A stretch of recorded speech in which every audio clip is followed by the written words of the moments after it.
I left my job, though to be honest, it didn't exactly happen the way I imagined it would. A few months ago, I started a series called My 5 to 9 After My 9 to 5. I'd come home from my full-time job, and instead of winding down, I'd dive right into my side hustle, building something of my own. In those videos, I'd showcase what it's like to chase a dream after hours, working towards the day when I'd finally be able to make that dream a reality. The plan was to always go full-time when the timing was just right. Let me just emphasize that last part, when the time was right. But as things go, life had its own plan for me. Just a few weeks after starting the series, my job started to notice everything I was doing outside of work. The side hustle that was supposed to be my quiet little project suddenly became more public than I'd expected, and my timeline to go full-time sped up, like really sped up. Now, let me give you some background of what my job was. I was a content media manager, and by that, I mean I was a one-man band. Video production, podcast production, photography, post-production. If it involved a camera, I was the guy. And I loved it for a long time. I spent 3 years there, and in that time, I grew a lot. I picked up skills I never thought I'd have, and I got to be a part of some really cool, amazing projects. But through it all, my dream was to always build something that was mine. And here's the thing they don't tell you about chasing dreams. When your day job is almost identical to your side hustle, it starts to wear down on you. Imagine filming and editing for 8 hours straight at your 9 to 5 and then coming home to do it all over again, but this time for yourself. It felt like I was living the same day twice with no room to really breathe. The passion started to really drain out of me little by little. I could feel it, and so could my job. But the conversation I had with my employer wasn't negative at all. In fact, it was honest.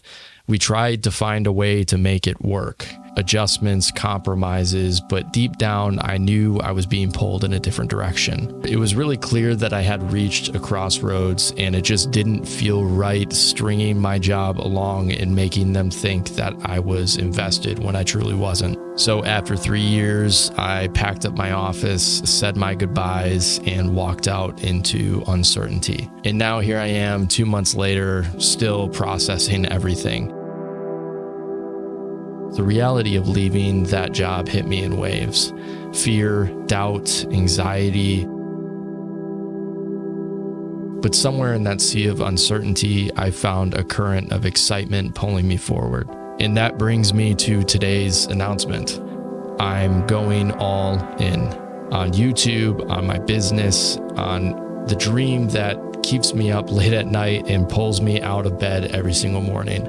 I won't lie, this is scary. But for the first time, I feel like I have what it takes to navigate this journey. In the past, I might have panicked, feeling like I needed every answer before I took the first step. But I've learned something along the way, how to take things as they come. At some point, everything's going to go south on you. Everything's going to go south, and you're going to say, this is it. This is how I end. Now, you can either accept that, or you can get to work. That's all it is. You just begin. You do the math. You solve one problem, and you solve the next one, and then the next. And if you solve enough problems, you get to come home. This is probably one of my favorite movie monologues purely because of how simple of a concept it is. It's simple advice, but I think it's incredibly underrated in a world where we're all trying to do everything at once. We get so caught up in the big picture that we forget the importance of just taking the next step. And that's what this journey is for me, solving one problem at a time, moving forward inch by inch until I find my way.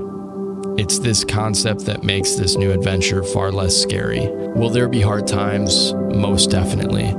But everything is figure-outable. You just can't quit. But here's the thing, this leap of faith isn't just about me anymore. It's about all the people who have supported me along the way, friends, family, mentors, and even those of you who watch these videos. I owe it to every one of you to give this everything I've got. In 10 years, I don't want to look back at this moment and say I wish I would have done more.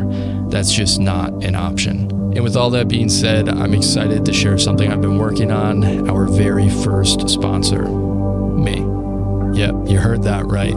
You see, over the years, I've collected vintage cameras, these old relics with a story behind every scuff and scratch.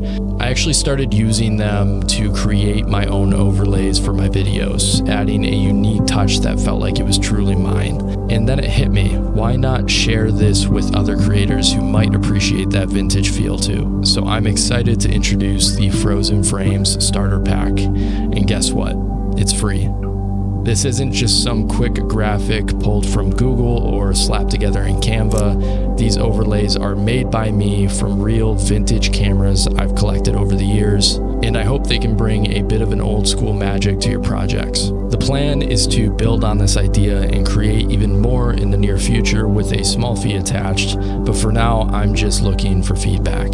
So check it out, download it, use it, and let me know what you think.